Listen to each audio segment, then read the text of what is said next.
Robert Formosa jistaqsi f'pajjiż daqshekk żgħir fejn kulħadd jaf lil kulħadd huwa teknikament possibbli li qatt nimxu l-bot mill-klijentaliżmu fil-politika, x'bidla radikali taħseb hemm bżonn biex it-tmexxija tal-pajjiż tkun iktar trasparenti u accountable. Mhijiex mistoqsija faċli biex twiġibha għax m'hemmx soluzzjonijiet faċli, però hemm ħafna affarijiet żgħar li aħna nistgħu nagħmlu fl-opinjoni tiegħi jien. Jiġifieri il-biċċa tal-klijentalizmu, il-suġġeriment li John għamilt inti ftit tal-ħin ilu, jew ħafna ħin ilu, illi ikun hemm iktar regoli li jorbtu lill-ministri anki lil min għandu karigi uffiċjali għoljin huma min huma anki fl-istituzzjoni tal-gvern li jżommu trasparenza totali fl-appuntamenti li jkollhom f'min ikun preżenti fil-minuti li jkunu nżammu dwar dak li jiġi deċiż. U da mhux għal min ikun Prim Ministru jew Ministru biss, imma għal kun min huwa min naf ċermen tal-MEBA jew ċermen ta' dik l-awtorità. Kull fejn għandna forsi periklu, anki għal-ġid ta' min kieku kelli nsirien, din għamilha. Ngħid aħjar hekk milli kulħadd joqgħod jivvinta l-istejjer, aħjar nkun open kompletament. Daw jistgħu jsiru, ma tridx xi ħafna xogħol biex tagħmilhom, imma jistgħu jsiru. Però teknoloġija qegħdem ġieli faċli ħafna. Imma ħaġa oħra li noħolhom biex issir qatt ma saret. Xtaqt nagħmilha fi żmieni imma ma wasalniex biex nagħmluha, bdejt nersaq viċin tagħha però mhux b'mod formali.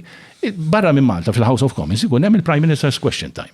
Darba fil-ġimgħa il-Prim Ministru imur fil-Parlament u jkollu jwieġeb il-mistoqsijiet kollha li jkun hemm u mhux jiddelega lill-Ministri u għall-mistoqsijiet li jsirulu mid-deputati. Di ippruvajt indaħħalha ma rnexxilix l-uniċi bidliet li ġibt jiena kienu li kull darba li kont insifer jien għal xi laqgħa tal-Ministri eċetera niġi lura Malta nagħmel stqarrija ministerjali u mbagħad kulħadd tifajjar il-mistoqsijiet. Dik daħlet u għada jekk sal-lum sa fejna fien. Imma x'inhi d-diffikultà li ngħidu darba fil-ġimgħa jiġi l-Prim Ministru minflok dak il-Ministru jipprova jwieġeb billi ma jwieġibx.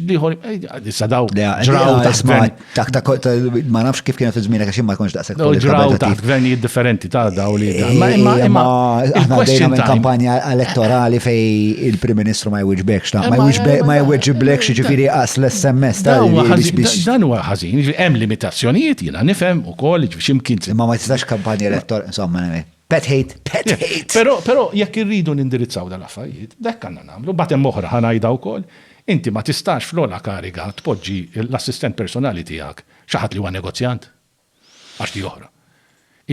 Da sens komun u mingħajr ma qed ngħid dak u ieħor x'nafin. Li jien il-Prim Ministru jew tista' tkun inti ngħidu inti il-Ministru responsabbli għall-MEBA, inti tpoġġi l-personal assistant tiegħek xi ħadd li għandu negozju fil-bini. U ejja. Jien jakkużawni li jiena poġġejt bħala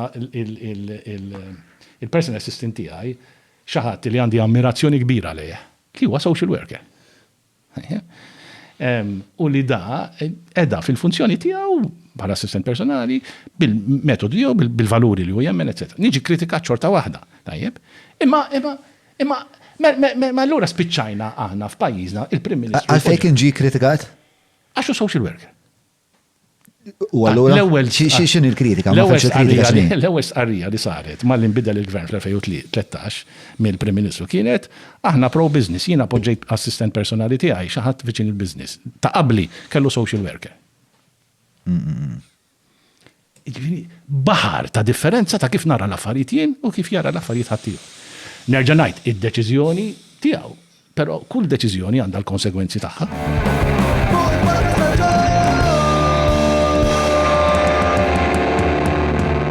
Mela tlaqna.